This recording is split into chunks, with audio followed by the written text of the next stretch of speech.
right, so happy Friday, everyone. Welcome to WiST Presents, How I Got into Sports Tech. My name is Gina, and with me I have Gary, and we are WiST team members. And we're really excited today because we have two awesome ladies in the sports tech industry with us, Helene Kryder and Helene Guillaume. For those of you who may be unfamiliar with WiST, Women in Sports Tech is a nonprofit created to drive growth opportunities for women at all stages of their careers throughout sports tech and the innovation landscapes. And through our community, we're uniting men and women to create a more successful and equitable industry. So today's webinar, WiST Presents How I Got into Sports Tech, was created to provide a platform for discovery and discussion. Caroline and Helene, thank you so much for taking the time to join us today as we talk about technology's impact on the female athlete. Caroline is Oura Science Communications lead, working to educate users on their health by breaking down complex scientific concepts into bite-sized pieces. Before joining Oura, she helped clients build their own biometric research programs and communicated how the brain and body process emotion. Her passion is to empower people to understand their health and talk about science in their own words. That's such an important thing today when our society is so data-driven. And Helene is the founder and CEO of Wild AI.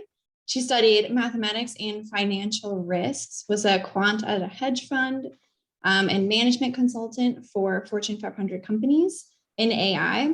And she's also a rugby player, an ultra marathoner, a triathlete, surfer, skier, ice swimmer, truly a woman of many talents. And we are so excited to have you both here today joining us. So if you're ready, we're gonna jump right into some fun questions we have prepared for you.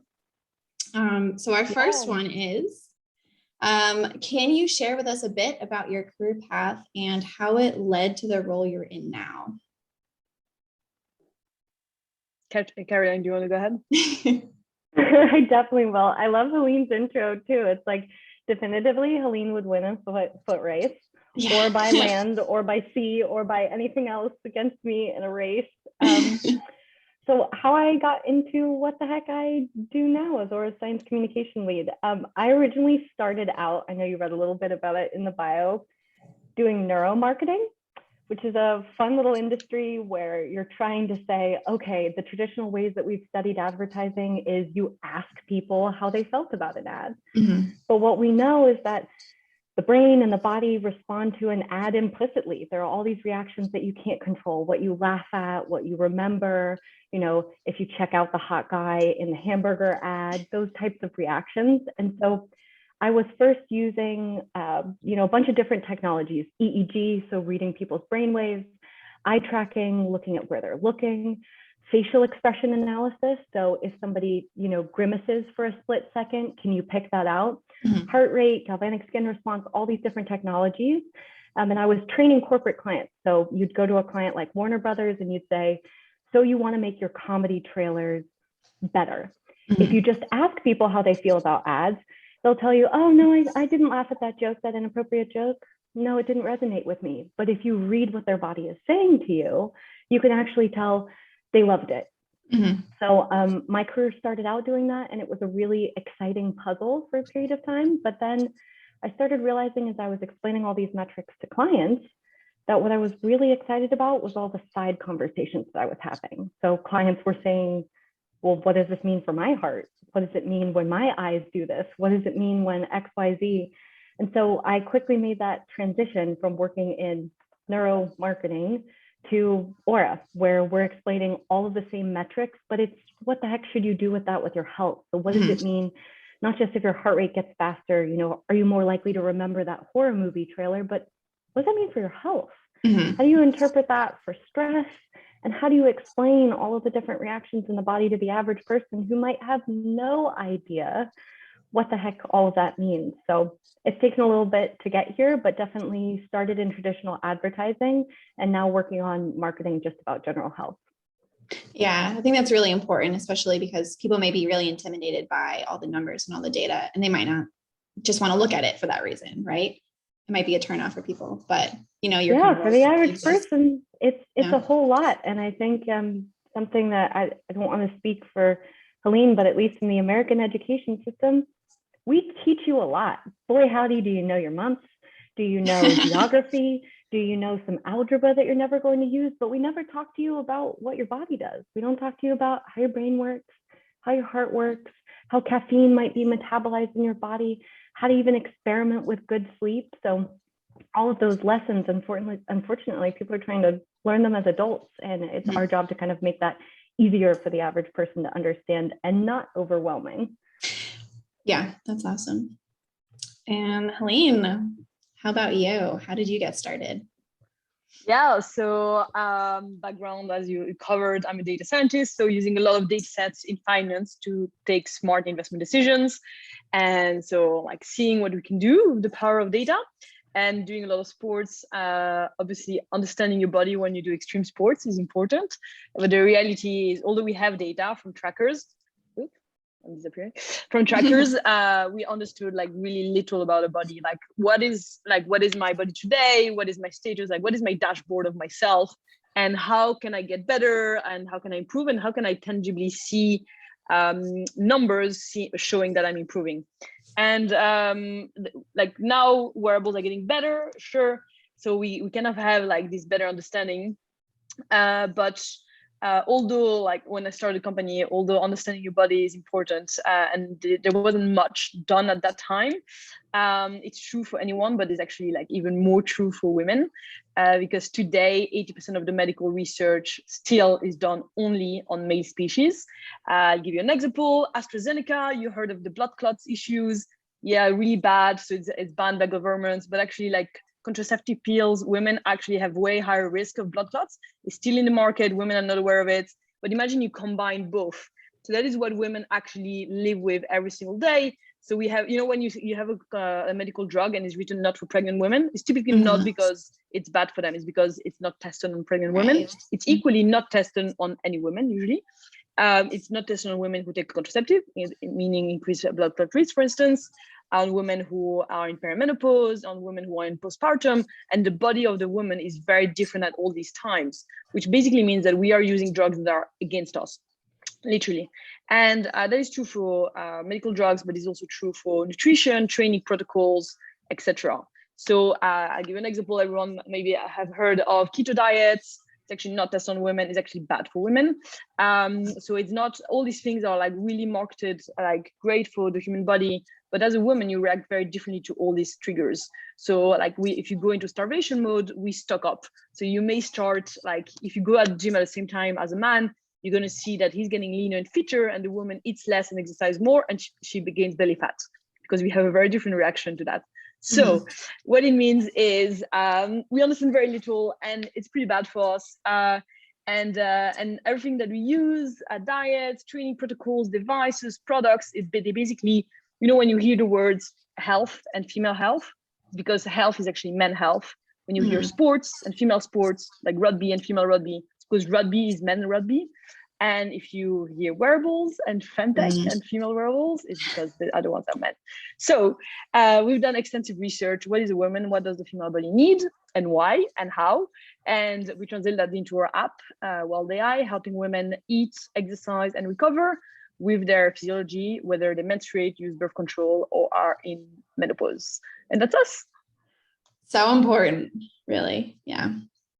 Yeah, thank you both for the work that you've been doing. I mean, just your conversation right now reminded me about how even in our field, which is biomechanics and movement science, historically experiments were done only on males, and all the results were generalized to movement patterns in females despite differences in anatomy. So thank you so much for the work you're doing. It's so pertinent and relevant. And so just diving into the next question, what does each of your, a day in each of your job look like, and what do you love most about it? But also, what are some of the challenges that you face? Helene, you're welcome to go first. I think your day-to-day is probably all over the world. So my day-to-day, it's really interesting. Like as a founder, I guess my day-to-day changes depending on the company. So right now we are at the new stage, which is we have product market fit. We have a really strong product that people love. And until now, basically we hit product market fit last summer. The product is in the market in January. And now basically we are at a new time where we never did paid marketing. We never talked openly to the press. We have articles, but it was all inbound. So my day-to-day has now changed. We now closing a round with angel investors. So talking to a lot of investors. That's probably like my day-to-day now, but also like go back to the drawing board recently because we have like an issue on the app, and we needed really the whole team to figure around that. So like that's something that I haven't done in a long time because I was doing that at the very beginning. But sometimes it needs me again. Hiring is really important. So we're hiring someone in community. We quite a weird animal product. So like our Instagram is managed by PhDs because everything that we say is content backed. So now we're looking for someone who's like really good into sports. So we're talking now to a PhD Olympian. And so getting increasing our network, increasing our visibility, and then like potential partnerships. So with different companies, talking to companies that are that we love, like Oura as well. So like how can we think of as well in the next stage for us? Distribution partnerships. So we are now distributed by Gympass in the US. So it's basically for me personally, it's an array from managing the team internally. So really HR and management and motivation. Second, admin, a lot of admin.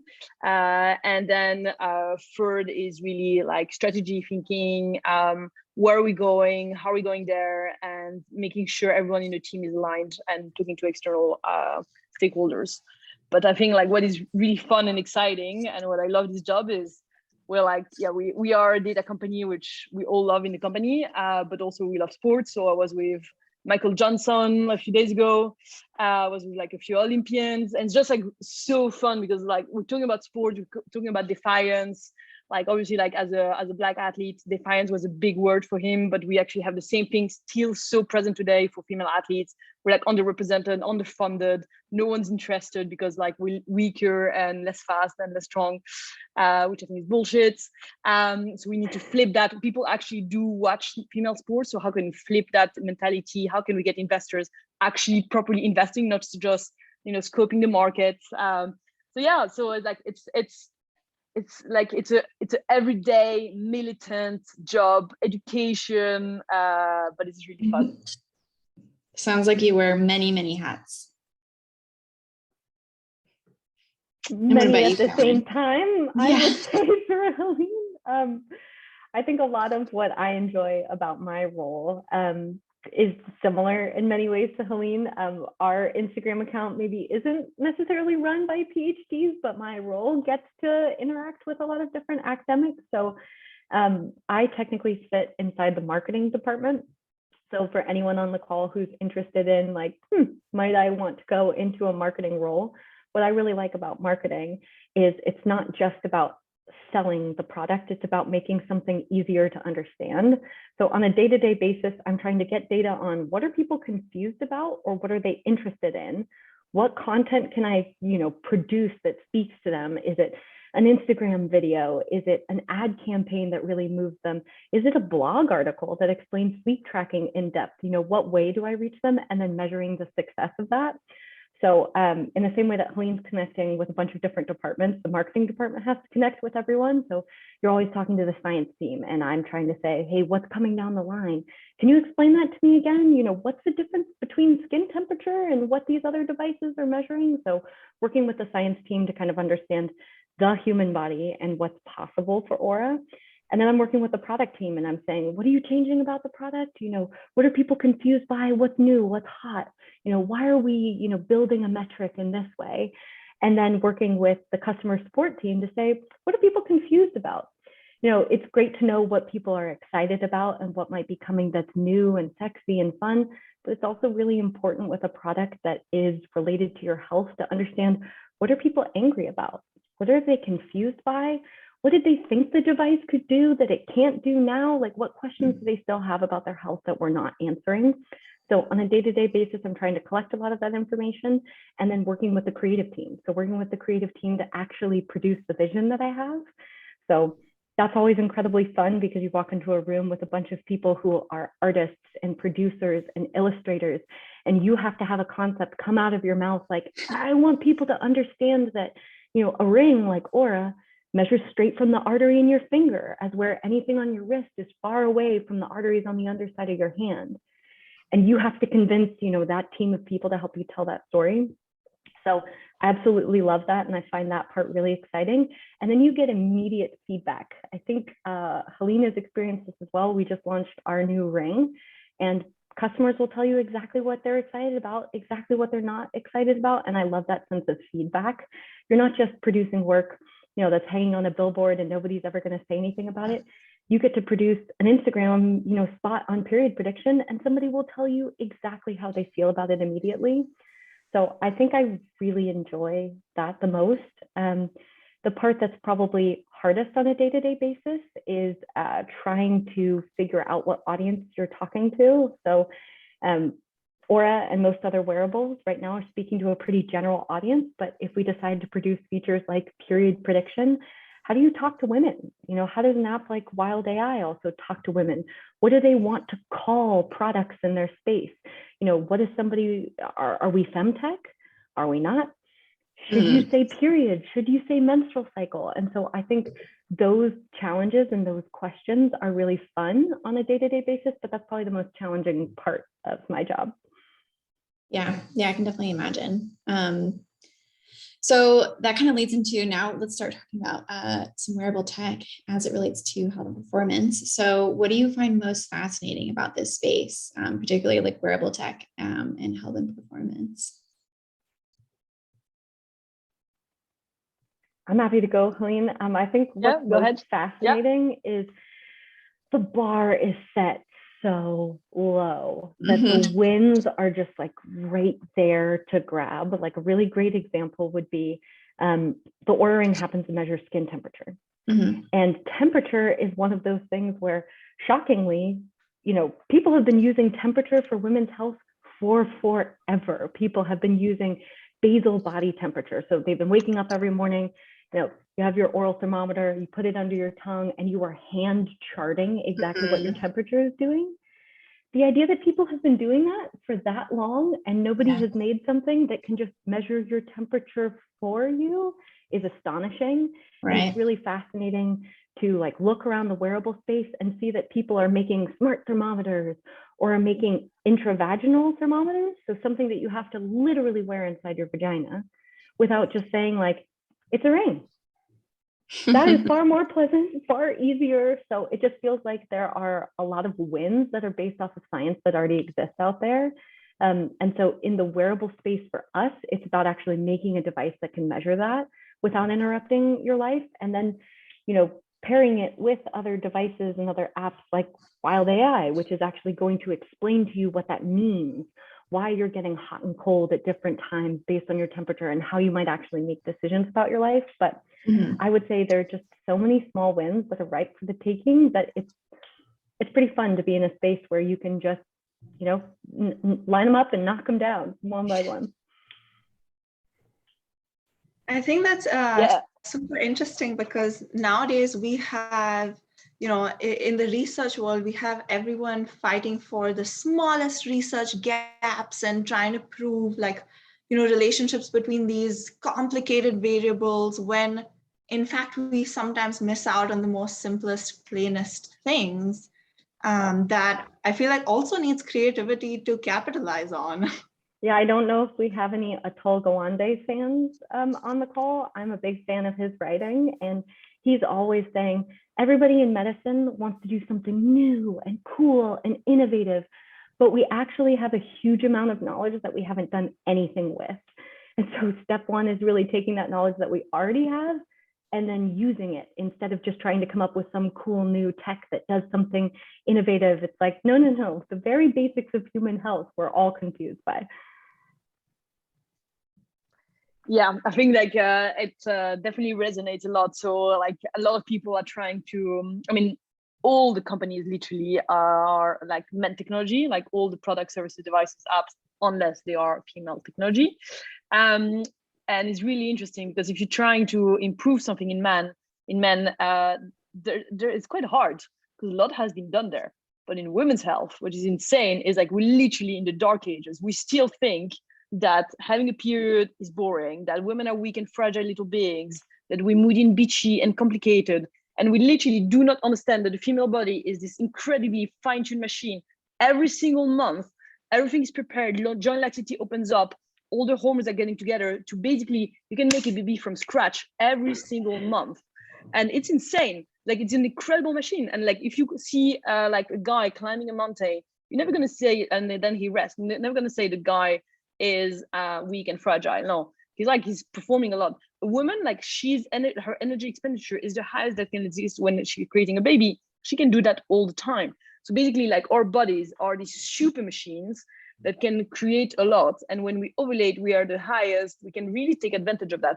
If you are not understanding how the body is functioning, and you basically imagine an athlete, you just did a big race, the day after you push again, and then when you fully rested, you don't push. That's basically what's happening in women. Like when the body is the readiest, we do not push. When you might be like at a time where you should be like more inwards and more looking into endurance sports and stability, you push a lot because we literally don't understand. When your body is craving iron because you have your periods, we're not giving it. So you just depleted all the time. So you have pregnant pains, instabilities, etc. So like we are literally in the dark ages of understanding how is this machine functioning? How do we fuel it? What does it need? And that's why it's super exciting, like to be in the world we are and going to wearables. I mean, like I love Oura, but there's a lot of things to be said still in wearables. It is a men technology. It is a men technology that now is going into like opening up and looking at female health, which is great. And I'm like a big supporter of that. Yes, Melanie, we can celebrate our periods. It's amazing. Like thinking that, like, why, like, you know, there's all this shame. And when we think, no, we don't have these taboos. Yes, we do. Like in all societies, period sex is completely taboo. Whereas women actually, like for women is actually a really nice time to have sex because one is naturally lubricated. Two is really good for all the muscles inside because it releases potential pains and stresses. So like we totally taboo. Ask, like, I mean, I don't know how many men are here.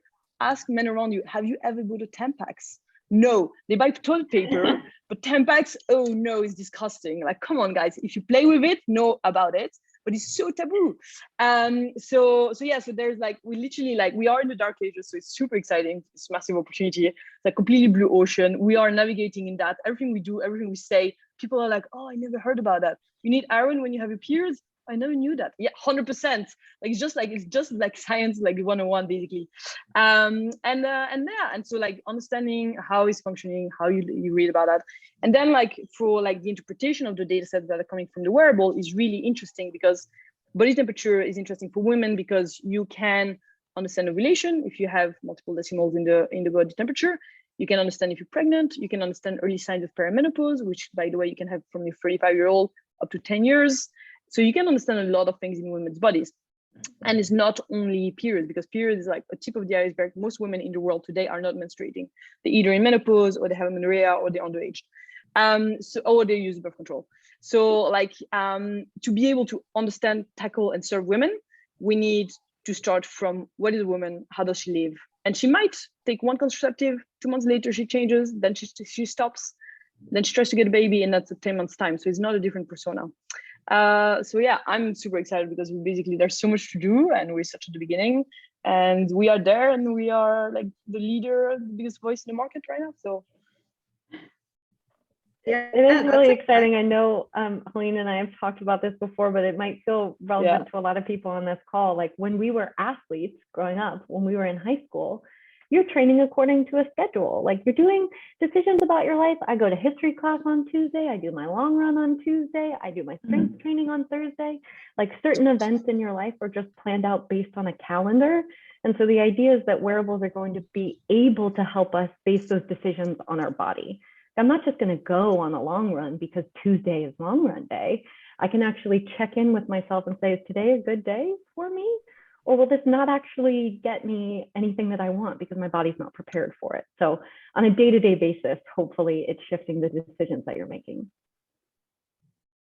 Yeah, so this like nicely jumps into my next question, and we were talking about this a few days ago, that what are some of the myths surrounding women's health and, you know, health in general, but also health during exercise and stuff like that, that you feel we can bust using wearable tech?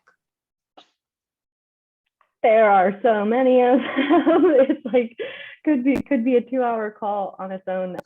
I love health myths. I used to teach sex ed at Planned Parenthood in Texas, which was a really fun and wild time. You know, having people come in and say, "Oh, well, you can't get pregnant if you're on top because of gravity." Like all of these myths that are just like fun and funny and strange and weird. And I think Please, can we have another one? Right? One of the so most cool. powerful and prevalent myths that is a really fun one to bust is that a lot of people are told that the menstrual cycle is 28 days, that it's going to be 28 days, and it is always 28 days. And it leads to a huge amount of anxiety. There are so many people who then have a cycle close to exam time that gets extended, or their period comes late, or it comes early. And there's all of this anxiety around, you know, people are going out and buying pregnancy tests because they can't believe that their period hasn't come, without understanding that 28 days is completely random. 28 days is not normal. It is just an average for a bunch of people, and your normal could be 20 days. It could be 40 days. And something that's really inspiring is your normal happens to be completely personalized to you. And when it disrupts, when maybe you're at 36, you're normally 36 days and it goes to 38, that's actually because your body is incredible and it knows you're really stressed out. Now is not the time to have a baby, and your cycle adjusts. So there's a lot of myth busting that could take something that's this like anxiety inducing experience and actually be empowering when you learn that your cycle is intelligent and your body knows now is a great time, now is a terrible time, great, terrible, and makes adjustments based off of that. So that is a myth that I would love to see people change. And I would love to go back to high school and take the menstrual cycle diagram of 28 days and just rip it. Because if you taught it without any days attached to it, people would get to know their own cycle all on its own. And I think that would be a really empowering fifth vital sign, sixth vital sign that people are starting to talk about. Do you think that wearable technology can help with some of this, you know, reducing anxiety, understanding your body better, and just busting these myths for you? Yes, hugely. Just with Oura, which is the limited capacity that I can speak to in that space, you can see your menstrual cycle. So you can actually see when you are changing and if your cycle is changing over time. So you could become somebody who identifies as somebody with a 40-day cycle. And then you can see, well, when I go home for the holidays around December, it tends to, you know, become a little bit longer when I'm home with my parents, and become somebody who's able to spot those patterns for yourself. So I think pattern spotting and getting to know about yourself is definitely a space for wearables. Helene, what about you? I think like on the myths, I think it's just like a lot of things that just like literally not understood, not known. So like the biggest myth or the biggest like insult I think in women is saying like we're moody and bitchy and complicated. And we like, as I was saying, we just follow time series patterns. So it is not complicated. It is not a man, but it's beautiful. It's very powerful. And like, so basically what we're doing is like, yes, we have a tech company, but we also have like a really strong voice and messaging, which is like, how can we flip the conversation of like, we are not these fragile little beings. We have these incredible bodies. When you go into like long endurance sports, the longest race, women actually win over men. Women are stronger than men when it goes to endurance. So like over 256 miles, women win in running. Over like swim marathons, like 10K swims, women are faster than men. In extreme environments, women take longer to adapt, but then they're more adaptable. So like, it's all these things that we didn't know basically about women. And then just going back to women in like individual level, Like a lot of women would think that training on their periods is a bad thing, or is the time they're the weakest. Actually, data shows that it's more like just before the periods that you may experience the highest symptoms. It's actually called premenstrual symptoms. And then maybe day 1, day 2, but actually day 3 of the period, a lot of women have actually really high sex drive. And it's totally normal because resting heart rate is low, heart rate variability is high. You basically, your body is like a plant. Like, you know, after winter, like it regrows and rebirths like in spring. And it's literally like your body is like back on it up to ovulation. And so it's like, that is, and if you track that and you understand that, you can see it in your data and you're like, oh, wow, this is actually a really good time. And it's interesting because when you correlate all these things, like your sex drive, your resting heart rate and all these things, then you can see it in data and you're like, oh, wow, this is really powerful. The other thing is all these pains, all these like really like medical conditions that women have had, which by the way are not considered medical. Like you have lower back pain, is medical. You have period pain, is not medical. You have a late period, is not medical. So we did our own internal research on the impact of COVID vaccine on women. 10% of women have late period, and then early signs of perimenopause, etc. A late period, as Karen was saying, it's pretty traumatizing. It's probably more traumatizing than having like a little bruise on your arm. But we don't talk about it because it's not considered as health. Endometriosis, polycystic syndrome, it's not really considered as health in the health world. So all these things, the nice thing is, one, you can detect it through symptoms. It's very actually easy to detect because you have pains that are located and that arrive at a certain time of your menstrual cycle. So you can analyze that and then understand how it could be correlated, what it could be correlated to. And then the beautiful thing is you never need to have any pains ever because you just are, your body's depleted. And yeah, so that's on that. And then on the wearables, yes, because if you track things, you can understand and you can understand the correlations. As a woman, you need an overlay which reads this data correctly, which is us. But yeah. Yeah, I think both of what you're doing is like so important. And, you know, what you've said is like, you know, the data is power, it's empowering, you know, to know all this stuff. So it's really bright. Sorry to cut you off, Caroline. No, I was just going to say, I would say that for both Helene and I will be the first ones to tell you that no one tool out there is the perfect tool for helping you discover things. I think Helene and I are both wearing multiple tools at any one point in time. And so part of where it starts too is like, if we see patterns, the most important thing we can do is just share them. It's having conversations like these where we get, you know, 50 people on the line who I hope are now immediately texting a friend or someone saying, were you aware that XYZ, did you know that this, you know, myth, and then laughing about it too. Somebody just chatted to us that they had heard that their grandma said at one point in time, a nurse had told her that her uterus would fall out if she kept running. Like, health is weird and it's funny. And it's fun. And the only way to like actually move forward is not just have these devices and be making self-discovery, but talking about it openly and laughing about it and saying, you know, I figured out, you know, that when I'm on my period, if I weight train, I feel amazing. And having that be something that's not only accepted to say, but people are excited to share with one another so that, I don't know, you know, the health myths get busted, but you have to bust them personally and then talk about them publicly for it to make much of a difference. Absolutely. Yeah, and to amplify that, to understand your body, you just really need to track and understand and test things, and using tools that help you track is helpful. Chris, when you say like the P word, I guess you mean the word pussy. Yeah, it makes me laugh a lot when people say pussy, because like it's literally like probably the strongest thing, one of the strongest things in the body. Like you literally expel a human from it, and then like to the opposite, and it recovers. Like men, yeah, and it recovers. And the opposite is like, oh, you're so strong, you have balls. It's like balls is like the weakest thing on the human body. You touch them and the guy is screaming and crying. Like, come on, like I like how like I find it incredible how all the marketing made women feel like weak and like a secondary, like less impressive. You know, like doing sports for me, I always looked up to men. I was like, oh, this perfect body, the holy grail is being a man, because they're like so perfect, fast and strong. And we're like, this is the perception we have. In the Bible, the woman comes from a limb of the man. Like we're really a subset.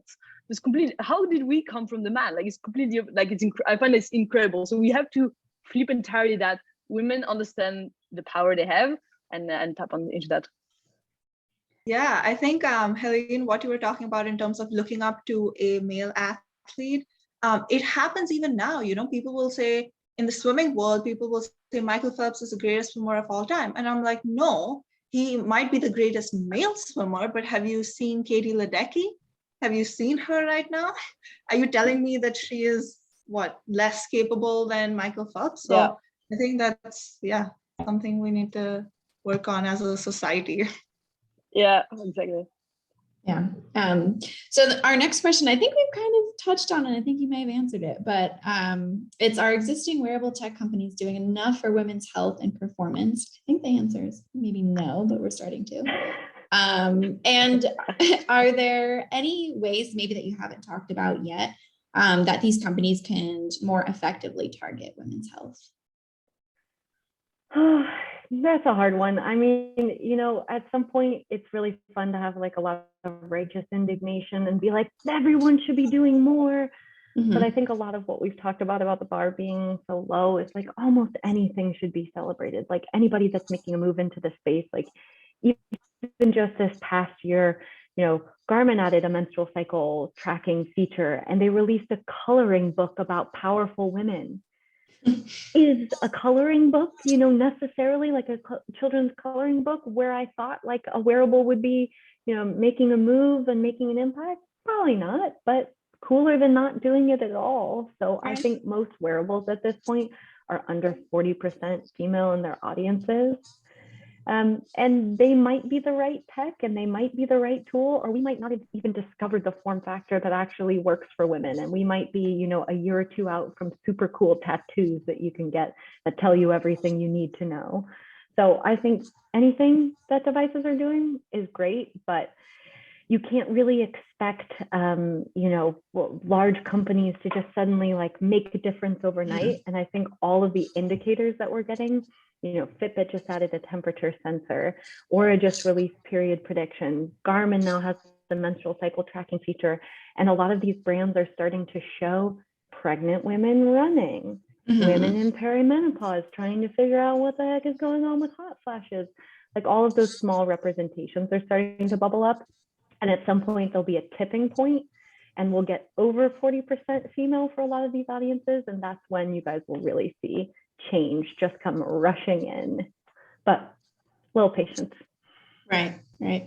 So I have like the opposite stance on that, which is I think it's outrageous what they're doing. I think it's an insult. I think like the coloring book is an insult. It's like, oh, you go play with your little kids. Look, we could no. It's like, come on. Not like when we see the increase of investment in femtech, like people are like, oh, it's great. And I don't know the numbers. I'm just gonna give a number, like a random number. But it's like if it's 2%, 20%, 100%, it's tiny. It's less than any other gaming company, any NFT is nothing.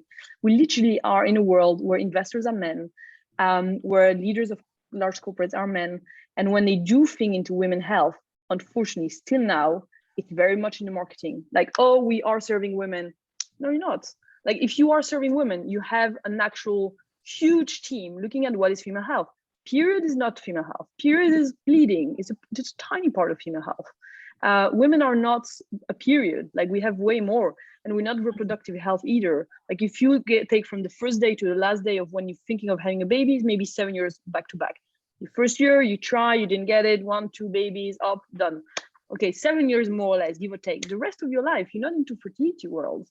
So I think it's like, I'm not okay to wait slightly, like silently and slowly 10, 20 years. So we have something that is a little bit, no, it's like it's now. We need a lot of money. We did a lot of this material. Women are doing things that are really, really good. There's a lot of companies now in female health that are like very credible. And I mean, like 1 year ago, a friend of mine was doing a menopause app, and she pitched in front of 5 guys, and they were like, oh, it's maybe not a great market. And we're like, your wife is in menopause. What are you talking about? Like, it's huge. And like, but people still don't realize that it's so big and important. So I think we are in the early days of that. I think that some people take a stance and a move. But I mean, I can tell you from my end, which is like, we are a startup with fundraising. We're like, we still have a lot of people saying, oh, let me ask my wife if it's interesting. No, you come from a healthy reproductive system. If you want to reproduce yourself,